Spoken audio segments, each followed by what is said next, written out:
ನಂಬಿಕೆ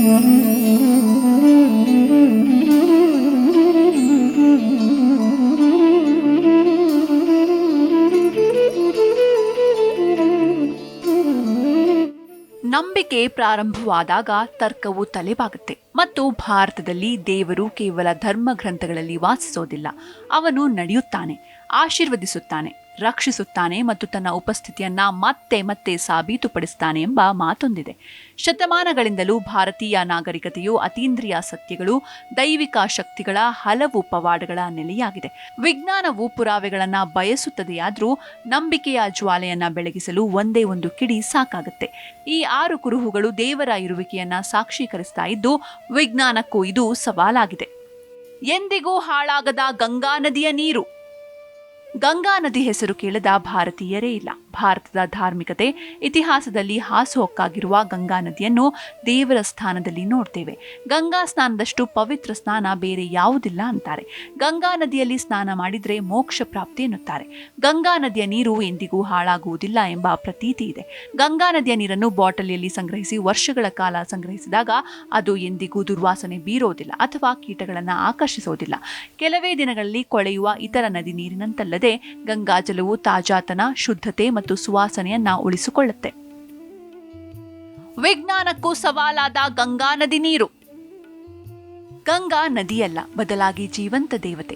ಪಾಪಗಳನ್ನ ಶುದ್ಧೀಕರಿಸಲು ಮತ್ತು ಸತ್ತವರನ್ನ ಪವಿತ್ರಗೊಳಿಸಲು ಸ್ವರ್ಗದಿಂದ ಇಳಿದು ಬಂದವಳು. ಅವಳ ಪರಿಶುದ್ಧತೆ ಸಾಂಕೇತಿಕವಲ್ಲ, ಆದರೆ ಜೈವಿಕ, ಆಧ್ಯಾತ್ಮಿಕ ಮತ್ತು ಅಮರವೂ ಆಗಿದೆ. ಆಧುನಿಕ ಅಧ್ಯಯನಗಳು ಗಂಗಾಜಲ್ನಲ್ಲಿ ಬ್ಯಾಕ್ಟೀರಿಯೋಫೇಜ್ಗಳನ್ನು ಕಂಡುಹಿಡಿದಿವೆ. ಹಾನಿಕಾರಕ ಬ್ಯಾಕ್ಟೀರಿಯಾಗಳನ್ನು ಕೊಲ್ಲುವ ನೈಸರ್ಗಿಕ ವೈರಸ್ಗಳು ಇದರಲ್ಲಿವೆ. ನೀರಿನಲ್ಲಿ ಸೂಕ್ಷ್ಮಜೀವಿಗಳ ಬೆಳವಣಿಗೆಯನ್ನು ವಿರೋಧಿಸುವ ಜಾಡಿನ ಅಂಶಗಳು ಮತ್ತು ಖನಿಜಗಳಿವೆ. ಆದರೆ ನಿಗೂಢತೆ ಉಳಿದಿದೆ. ಗಂಗಾಜಲದಲ್ಲಿ ಮಾತ್ರ ಸಹಸ್ರಮಾನಗಳವರೆಗೆ ಈ ಜೀವಿ ಉಳಿದಿದೆ ಎನ್ನುವುದು ನಿಗೂಢ. ಗಂಗೆಯ ಅಮರ ತತ್ವವು ಕೇವಲ ರಾಸಾಯನಿಕವಲ್ಲ, ಅದು ವಿಶ್ವಾತ್ಮಕವಾಗಿದೆ. ಅಮರನಾಥ್ ಹಿಮಲಿಂಗದ ರಹಸ್ಯ. ಹಿಮಾಲಯದ ಆಳದಲ್ಲಿ ಪವಿತ್ರ ಅಮರನಾಥ ಗುಹೆಯೊಳಗೆ ಪ್ರತಿ ವರ್ಷ ಯಾವುದೇ ಮಾನವ ಪ್ರಯತ್ನವಿಲ್ಲದೆಯೇ ಒಂದು ಹಿಮಾವೃತ ಶಿವಲಿಂಗವು ಸ್ವಾಭಾವಿಕವಾಗಿ ರೂಪುಗೊಳ್ಳುತ್ತೆ. ಇದು ಚಂದ್ರನ ಚಕ್ರದೊಂದಿಗೆ ಬೆಳೆದು ಕ್ಷೀಣಿಸುತ್ತೆ ಮತ್ತು ಮತ್ತೆ ಕಣ್ಮರೆಯಾಗುತ್ತೆ. ಶ್ರಾವಣ ಮಾಸದಲ್ಲಿ ತನ್ನ ಭಕ್ತರನ್ನ ಆಶೀರ್ವದಿಸಲು ಮಂಜುಗಡ್ಡೆಯಲ್ಲಿ ಅವತರಿಸುವುದು ಸ್ವತಃ ಶಿವನೇ ಎನ್ನುತ್ತಾರೆ ಭಕ್ತರು.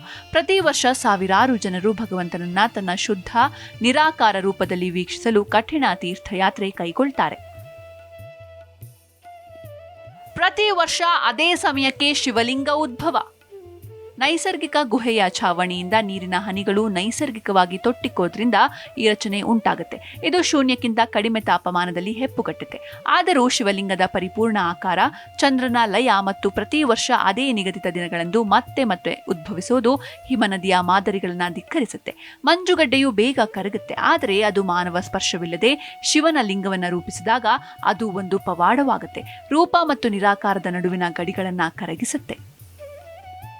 ಕೇದಾರನಾಥದಲ್ಲಿನ ನಿಗೂಢತೆ. 2013ರಲ್ಲಿ ಉತ್ತರಾಖಂಡದಲ್ಲಿ ಸಂಭವಿಸಿದ ಹಠಾತ್ ಪ್ರವಾಹದಲ್ಲಿ ಸಾವಿರಾರು ಜನರು ಸಾವನ್ನಪ್ಪಿದ್ರು. ಹಳ್ಳಿಗಳು ಅಳಿಸಿ ಹೋಗಿದ್ವು ಮತ್ತು ಸಂಪೂರ್ಣ ಕಣಿವೆಗಳು ನಾಶವಾದವು. ಆದರೂ ಕೇದಾರನಾಥ ದೇವಾಲಯವು ಸ್ವಲ್ಪವೂ ಹಾನಿಗೊಳಗಾಗದೆ ಹಾಗೆಯೇ ಉಳಿದಿತ್ತು. ಶಿವನು ತನ್ನ ದೇಗುಲ ರಕ್ಷಿಸಿಕೊಂಡನು ಅಂತಾರೆ ಭಕ್ತರು. ಒಂದು ದೈವಿಕ ಬಂಡೆ ಪರ್ವತದಿಂದ ಉರುಳಿ ಬಂದು ದೇವಾಲಯವನ್ನ ಬೃಹತ್ ಪ್ರವಾಹದಿಂದ ರಕ್ಷಿಸಿತ್ತು. ಯಾವುದೇ ಎಂಜಿನಿಯರ್ ಅದನ್ನು ಯೋಜಿಸಲು ಸಾಧ್ಯವಾಗಲಿಲ್ಲ.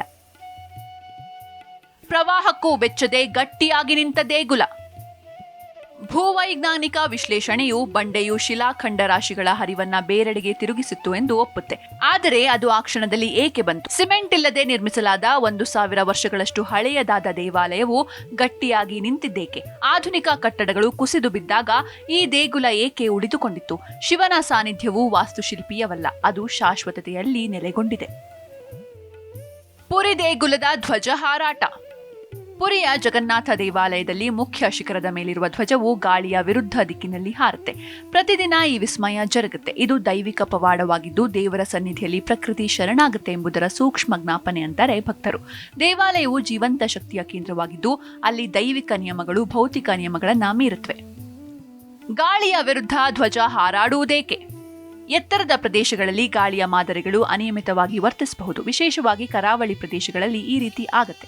ಕೆಲವರು ಸುಳಿಗಾಳಿ ಹರಿವುಗಳು ಅಥವಾ ಹಿಮ್ಮುಖ ಕರಡುಗಳನ್ನು ಸೂಚಿಸುತ್ತಾರೆ. ಆದರೂ ಗಾಳಿಯ ವಿರುದ್ಧ ಈ ಧ್ವಜದ ಹಾರಾಟ ಸ್ಥಿರತೆಯನ್ನ ಯಾವುದೇ ಪುನರಾವರ್ತಿತ ಅಧ್ಯಯನವೂ ವಿವರಿಸಿಲ್ಲ.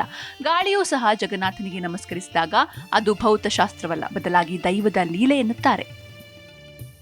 ತನೋಟ್ ಮಾತಾ ದೇವಾಲಯ 1965ರ ಭಾರತ ಪಾಕಿಸ್ತಾನ ಯುದ್ಧದ ಸಮಯದಲ್ಲಿ ಭಾರತ ಪಾಕಿಸ್ತಾನ ಗಡಿಯಲ್ಲಿರುವ ತನೋಟ್ ಮಾತಾ ದೇವಾಲಯದ ಬಳಿ 3000ಕ್ಕೂ ಹೆಚ್ಚು ಬಾಂಬ್ಗಳನ್ನು ಬೀಳಿಸಲಾಯಿತು. ಆದರೆ ಯಾವುದೂ ಸ್ಫೋಟಗೊಳ್ಳಲಿಲ್ಲ. ದೇವಾಲಯವು ಯಾವುದೇ ಹಾನಿಗೊಳಗಾಗದೆ ಉಳಿಯಿತು. ದುರ್ಗೆಯ ಉಗ್ರರೂಪವಾದ ತನೋಟ್ ಮಾತಾ ಭಾರತ ಮಾತೆಯ ಶಾಶ್ವತ ರಕ್ಷಕಿ ಎನ್ನಲಾಗುತ್ತೆ. ಆಕೆಯ ಗುರಾಣಿ ಉಕ್ಕಿಗಿಂತ ಬಲಶಾಲಿಯಾಗಿದೆ. ಸೈನಿಕರು ಯುದ್ಧಕ್ಕೆ ಹೋಗುವ ಮೊದಲು ಇಂದಿಗೂ ಆಕೆಯನ್ನ ಪೂಜಿಸುತ್ತಾರೆ. ಭಾರತೀಯ ಸೇನೆ ಕಾಯುವ ದೇವತೆ ಏಕೆ? ಭಾರತೀಯ ಸೇನೆಯು ಈ ಘಟನೆಯನ್ನ ದಾಖಲಿಸಿದೆ. ಆ ಸ್ಫೋಟಗೊಳ್ಳದ ಕೆಲವು ಬಾಂಬ್ಗಳನ್ನು ಇಂದು ದೇವಾಲಯದ ವಸ್ತು ಸಂಗ್ರಹಾಲಯದಲ್ಲಿ ಪ್ರದರ್ಶಿಸಲಾಗಿದೆ. ಯುದ್ಧದಲ್ಲಿ ದೋಷಯುಕ್ತ ಯುದ್ಧ ಸಾಮಗ್ರಿಗಳು ಸಾಮಾನ್ಯವಾಗಿದ್ದರೂ ಇಲ್ಲಿನ ಅಸಮರ್ಪಕ ಕಾರ್ಯದ ಪ್ರಮಾಣವು ಸಂಖ್ಯಾಶಾಸ್ತ್ರೀಯವಾಗಿ ಬೆರಗುಗೊಳಿಸುತ್ತೆ. ಗುಂಡುಗಳು ವಿಫಲವಾದಾಗ ಬಾಂಬ್ಗಳು ಮೌನವಾಗುತ್ತವೆ ಮತ್ತು ಶತ್ರುಗಳು ಎಡವಿ ಬೀಳ್ತಾರೆ. ಅದು ಅದೃಷ್ಟವಲ್ಲ, ಆದರೆ ದೈವಿಕ ಅನುಗ್ರಹ ಎನ್ನುತ್ತಾರೆ ಭಕ್ತರು. ವೃಂದಾವನದಲ್ಲಿ ಇಂದಿಗೂ ಶ್ರೀಕೃಷ್ಣನ ವಿನೋದ ಲೀಲೆ.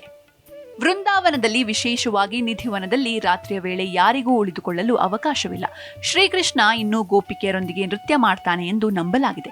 ತುಳಸಿ ಗಿಡಗಳು ಬೆಳಗಿನ ಜಾವದಲ್ಲಿ ಸಿಕ್ಕಿ ಹಾಕಿಕೊಂಡಂತೆ ಕಾಣುತ್ತವೆ. ಭಗವಂತನಿಗೆ ಇಟ್ಟ ಸಿಹಿ ತಿಂಡಿಗಳು ಅರ್ಧ ತಿಂದು ಹೋಗಿರುವಂತೆ ಕಾಣುತ್ತವೆ. ಮುಸ್ಸಂಜೆಯ ನಂತರ ಕೋತಿಗಳು ಸಹ ಆ ಪ್ರದೇಶಕ್ಕೆ ಬರೋದಿಲ್ವಂತೆ. ನಿತ್ಯ ಅಲ್ಲೇ ಇರ್ತಾನಂತೆ ಶ್ರೀಕೃಷ್ಣ.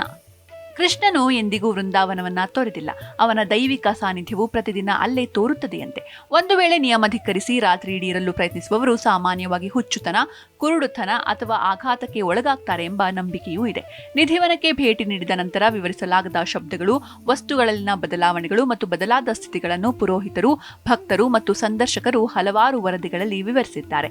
ಶ್ರೀಕೃಷ್ಣ ವೃಂದಾವನದಲ್ಲಿ ಕೇವಲ ಒಂದು ನೆನಪಲ್ಲ, ಅವನು ಶುದ್ಧ ಹೃದಯಗಳು ಮಾತ್ರ ಕೇಳಬಹುದಾದ ಜೀವಂತ ಮಧುರ ಅನುಭವವಂತೆ. ದೇವರನ್ನು ವಿಜ್ಞಾನದಿಂದ ಅರ್ಥ ಮಾಡಿಕೊಳ್ಳಬಹುದೇ? ವಿಜ್ಞಾನವು ಪ್ರತಿಕೃತಿಯನ್ನು ಬಯಸುತ್ತೆ. ನಂಬಿಕೆಯು ಬಹಿರಂಗದ ಮೇಲೆ ಅಭಿವೃದ್ಧಿ ಹೊಂದುತ್ತೆ. ಇವುಗಳನ್ನ ದೈವಿಕ ಪುರಾವೆಗಳಾಗಿ ನೋಡಬೇಕೇ ಅಥವಾ ಕಾಕತಾಳೀಯಗಳಾಗಿ ನೋಡಬೇಕೆ ಎಂಬುದು ಅವರವರಿಗೆ ಬಿಟ್ಟಿತು. ಆದರೆ ಲಕ್ಷಾಂತರ ಭಾರತೀಯರಿಗೆ